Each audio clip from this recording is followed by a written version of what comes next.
Tyron, we're going to be talking about this topic today of monthly budgets and cash flow, etc., etc. Very overwhelming for SMEs, very often, not really knowing how to put these pieces together, right? And we're really looking to you as the expert today to just simplify this for us. Okay, Catherine, already you've sort of shown what every other entrepreneur that we see does. Yes. Hands go up, this topic, what do I do with it? It's not as hard as it looks. You do it every day. Right. It's a simple little list. A budget is effectively, if you're starting out, you're doing a bit of a guess as to how much income I'd like to earn. Yes. Because you haven't started earning it yet. What it might cost me to earn that income from a cost of sales point of view. Right. You know, if you're buying any raw material or any stock in your firm, you know, left over from there is your GP and then your monthly expenses. You know, your rent, your electricity, your staff salaries. Yes. That'll leave you with the actual net profit or possibly net loss if Right. you've done this wrong. Right. And then you might realize, actually, I've got to increase my sales or cut my costs. Okay. To make sure that you at least break even in the first couple of months. But now, how do I get this exact? Because I'm just starting my business and I'm trying to now grow. How do I get this budget exact? You don't. Oh dear. I'm afraid. Oh dear. You don't. It's a moving target. What you need to do is just try and understand, first of all, what expenses you're likely to actually incur. The amount of the expense is going to vary. Right. You know, simple example, your phone. Yes. You know, no chance that you're going to make the exact amount of phone calls every month. Right. So that amount will vary. So each month, you know you have a phone expense, but it might be 1,000 Rand this month, and next month it might be 3,500 Rand. Yes. Because you've been talking to your mom all the time and explaining how this is driving you nuts. Right. So that'll vary. Okay. So in that example you've used, so how do I approach that then? Would I put an average price for that component, or how does that work? Yes. Initially, before you started to trade, Yeah. have an average price, because you've got a fair idea. You know, you're already using some of the items, you have internet access, you know, you have a phone. Yes. So just get a rough idea. You've shopped around, you know what an office might cost you. So in broad terms, Yes. just start putting those numbers down. Right. It doesn't have to be perfect, because what you're going to find later on is that when you actually start working, you can pass month one, take all your actual guesses out, Yes. and put your actual expenses that you physically paid. I suppose that would also be a good lesson then about what you've budgeted and what is real. It would teach you things about your business you wouldn't have known. Yes, absolutely. Yes. And what's quite often, you know, what is quite good, if you've done your homework right, Yes. you would have underestimated your sales. Right. You know, unfortunately, most of us entrepreneurs tend to overestimate ourselves. We're going to kill the world. We're going to do so well. Right. But we sort of have to sort of just move our benchmark down. So if you've done your homework well, you've underestimated yourselves, you've overshot on the sales side, and your expenses you've overestimated. Yes. So now you realize, hold on, I've actually got more sales and less expenses, a lot more money. I like that. A lot more profit, right? There we go. Okay. That's exactly. Okay, so let me make sure I understand. So what you're saying about the monthly budget, it sounds like it's a good practice to have for every entrepreneur. Have your monthly budget. It wouldn't be perfect, but that's okay. It's the estimation of your sales, your cost of sales to get that sales done, as well as any expenses, which ultimately will give you the profit or not. But it's an estimation. It's not a perfect science. Exactly. What you find, most entrepreneurs should actually realize they do this at home anyway. Right. With their own budget at home. Yes. My rent costs so much, my car costs so much, and they're doing it anyway. Yes. So it's not this, wow, something new to learn. It's basic stuff. It's a list of earnings less expenses. So how many months in advance? 1 month in advance? I wouldn't go further than 6 months. Okay, so 6 Yeah. months in advance. Yeah, I wouldn't go further than that, because what you're finding is as you're moving along, you're adding further expenses to it, or you're Yes. taking expenses away, Yes. things like that. So anything further than 6 months, you can go, most places like banks, when you do budgeting once a year, but for your own personal use, I wouldn't go further than 6 months. Otherwise, it's just really wasting your time. You know? Okay. If you know for certain what's happening after 6 months, you shouldn't be an entrepreneur. You should be a clairvoyant. You know. Exactly. Yeah. Okay. So Tyron, I think I've got my head around the monthly budget. Now, speaking as a true entrepreneur myself, the cash flow forecasting I could really do with a little bit of help on that particular one. Talk to us about cash flow forecast. Okay, cash flow is, as the name says, it's how the cash flows through your firm. Yes. Now, a lot of people sort of have the actual misconception that cash flow is just your sales. Yes. It's not that. Because remember, in startup, you generally haven't got sales yet. Yes. You're still getting going. Cash flow is the money that you can get from your folks, your spouse, Right. your credit card, your Right. bank overdraft, possibly, Yes. your bond. So it's effectively the money you have access to when your sales don't come through. Okay. You see. Okay. That's a very important differentiation. So cash flow is not necessarily your sales because you don't have the cash. It is anything that enables you to get access to cash Yes, to run your business. correct. So a lot of Okay. people, I mean, and I'm not talking in the strictest accounting Yes. terms, Yes. but that's exactly what you'd be looking at. Because bear in mind now, you've got an order. How do you purchase it? Yeah. How are you going to pay for that? How's the cash going to flow Yes. to pay for that? Yes. You might use your personal credit card. Right. When your client pays you, you can actually Yes. reimburse yourself. Yes. Yes. So that gives you an idea. Yeah. I just want to dive in a little bit into this, the loan account, right? Yes. I think it's imperative to state that it's almost expected of SMEs to access personal funds to be able to grow a business. Yeah, you've probably heard the term when you go to funders, they're looking for SMEs who've got skin in the game. Yes, Now that's a sort of venture capital term for your loan account. exactly. What have you invested besides your time and your effort? Yes. How much have you put in? Yeah. And that generally sort of shows in your loan account. Yes. And it shows that you've got skin in the game. That's exactly what you're saying. That's exactly Yes. it. So, cash flow, again, I'd move it out to about 6 months. Look at your sales, because you've got your sales estimate from Yes. your actual budget. Yes. You know what your cost of sales are going to be. And you sort of get an idea now when those bills are due. Right. If your sales don't come through, how are you going to Yes. how are you going to pay your actual cost of sales? Yes. And your salaries and your rent. So just plan that accordingly. It doesn't have to be anything, permanent. Right. Just get a rough idea where the money will come from, and where it'll be actually utilized. Fantastic. So what you're saying is cash flow is just indicative of how that money flows through your business. Exactly. So if you get this cash flow statement right, or forecast right, that means you'll meet your commitments? Absolutely. Okay. Absolutely. And you'll find that you'll sleep a lot better at the end of every month. Right. Because that's the biggest problem an entrepreneurs have. Yes. Come to month end, how are we going to pay our bills? Yes. I had a very good friend of mine the other day say entrepreneurs have to be very careful about going bankrupt successfully, right? And by meaning that you may have a lot of work in the pipeline and you may have a lot of debtors outstanding, but you don't have cash flow. Yeah. Perfect example, when we started out, in fact, we have it now as well. We have a lot of entrepreneurs who Yeah. come to us and they've been hounded by SARS, like the actual tax authority. Yes. But I'm not trading. I've closed my business. Yes. And what they don't realize is at that year-end point, although they never received the money from their debtors, They're their liable. business still showed a profit. Yes. They're liable for income tax. Yes. So they either got to pay someone like us Yes. to do books, to satisfy the actual tax authority, Yes. and then pay tax on that money which they never ever received. got. That's a very important point. In fact, I think there's a whole discussion just to be had around Absolutely. debtors management. Yes. Okay, so I clearly now understand the difference between the monthly budget and the cash flow budget. Right. Now, how does this work together? Well, we started touching on it. Monthly budget is giving you sales, so income, Yes. less expenses, and what money's left over. Right. And you're not always going to have money left over. Some months it's not going to work that way. But in general, by the end of the year, you should be in profit. Yes. Cash flow is what money is available to you.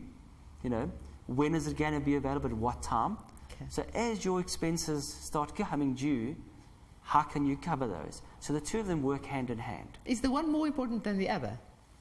No, I wouldn't say one's more important than the other. I'd say that the accuracy is the most important of both of them. Right. You know, because what you'll find is, you know, if you're sloppy in your maths, you're going to be actually sloppy in your outcome. Yes. So, although you're not going to have all the numbers in, make sure at least that the numbers you do have are accurate. So, Darren, who's responsible for doing this every month in the business? Is it the entrepreneur? Well, the thing is, early stage entrepreneurs, yes, it'll be them and themselves. As they then move on to hiring an accountant, you know, they might have outsourced the actual accounting function, as our clients do. We actually do this function for them. Right. And depending on the client, it's not necessarily a cost implication. We could do it just as a high level in a meeting. Yeah. But if you require a detailed breakdown, there might be a cost attached. Okay, so really, initially you do it yourself, then you could get somebody to do it for you, but it has to be done. That's what I'm hearing. The key is you must look at it monthly. Yes. That is the key. You can't do this, put it in your bottom drawer and go, oh, well, that's my cash flow sorted, done, I'm off to play some golf. Yeah. Every single month, preferably before the end of your month, we like to advise our clients in the middle of the month. Yeah. You know, look at it around about the 15th, 18th, because then you really now know, which clients I've got to chase. That's right. To get money in before month end. That's right. If I'm not going to get that money, where am I going to get it from? That's right. Is it going to be my overdraft? Do I now have to go explain to my wife again why I'm using my credit card, Yes. you know, to fund the company? Yes. Those things happen. Okay. So if you plan in advance, you know where it is, it makes your life easier. Okay, fantastic. So really what I'm hearing you say is if we use both these together, the monthly budget and the cash flow, we could preempt a little bit if there's any disaster about to strike and then take steps to mitigate the risk. Absolutely, because that's exactly what you're going to be doing. You're going to be sort of setting yourself up now to know exactly that I've got X number of days to bring in X number of rands. Right. Failing which, what is my next step? Right. Now, I know that you want to share this example with us on this whole debtors issue. Yeah. Do you want to take us into that? Yes. I mean, I think just to make it real for a lot of the, you know, the actual entrepreneurs who will be starting this. I mean, simple example, you invoicing your clients, they're paying you on, you know, what you're finding is that 70% of your clients are paying you on time. Yeah. 30%, not so much. They sort of 60 to 90 days. And as you know, us entrepreneurs, we need our money now. we can't wait. Right. Because we're busy growing. But you think, well, 30% that are not paying, that's my profit. I'll collect that later. It doesn't affect me. So providing we keep this ball going, Yes. signing up new clients, invoicing them, it'll be fine. Right. Then what you So find... just to make sure I understand you, you're saying now you're running your book, your debtors book, and typically 70% of the money comes in on 30 days, but the other 30 you battle continuously 60 to 90 days. But at that stage, you can still manage your risk because that's sort of the profit.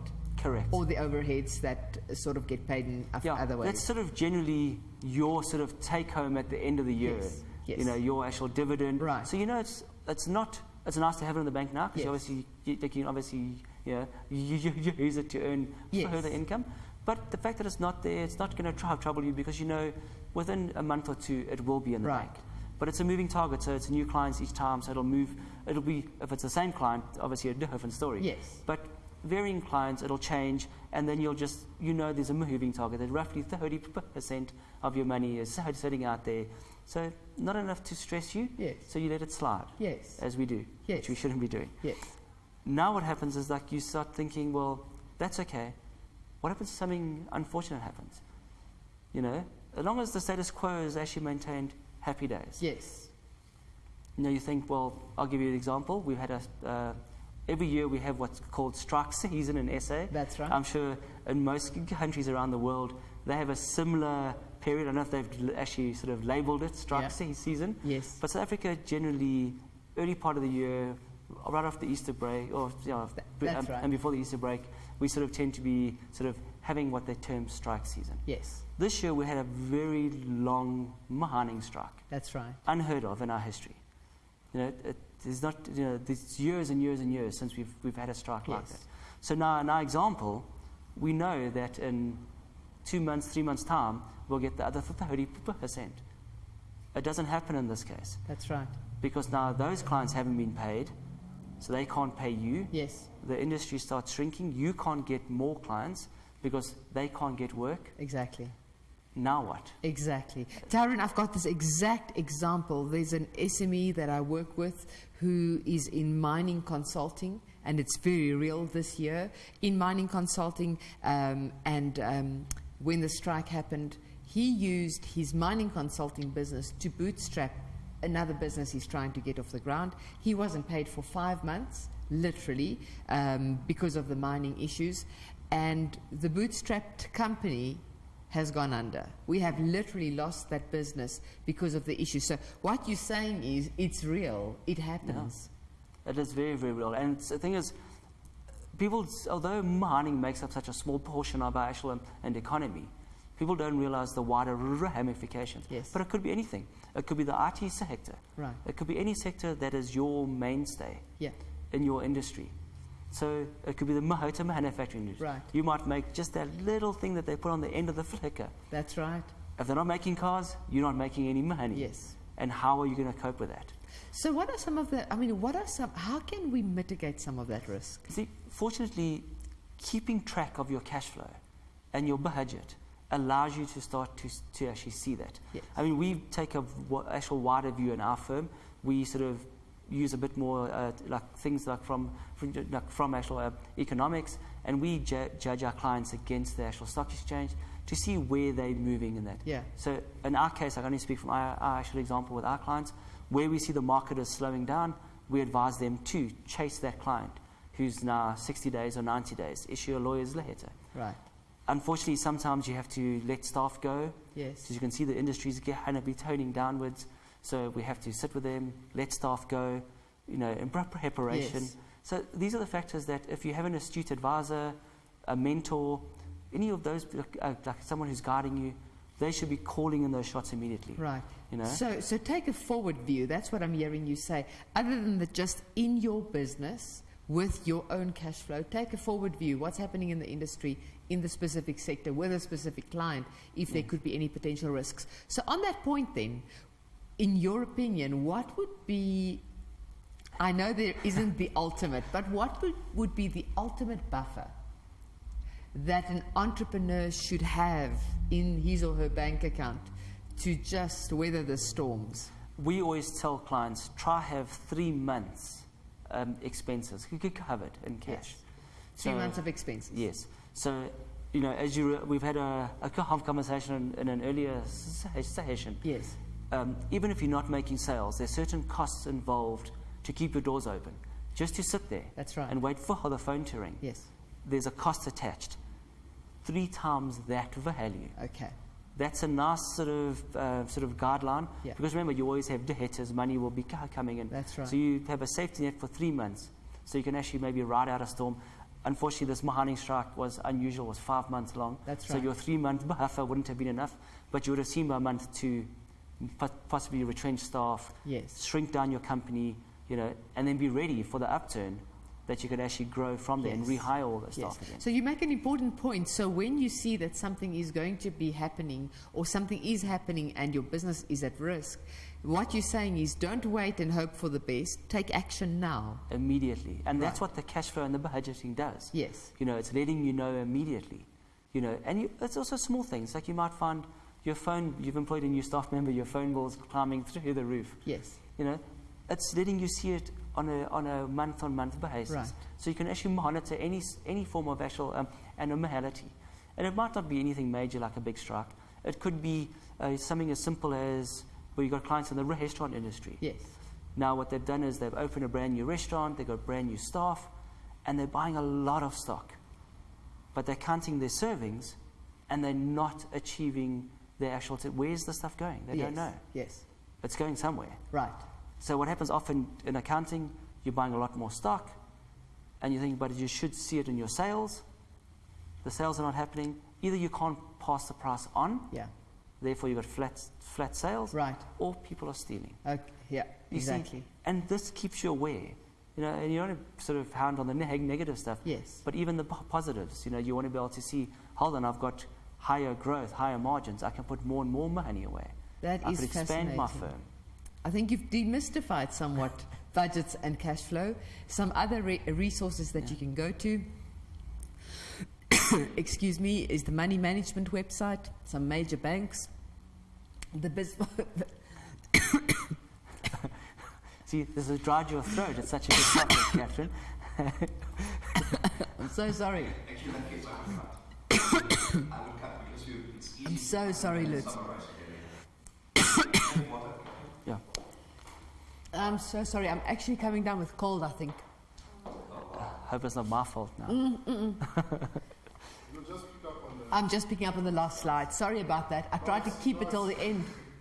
It was a... I think so far the score between performers and techies, I think it's still 5-1. Okay. All times to catch up. You guys are doing wonderful. Okay. Sorry, I'll start with this slide. So sorry about that. Wowie. Second time today. Second time this week, was he?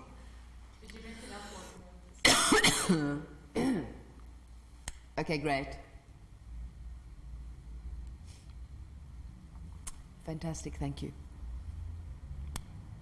Thank you, Tyron. That's really, you've demystified cash flows and budgeting per month. Really appreciate that. Some other resources that you can go to, some great money management websites. Go to moneymanagement.org specifically.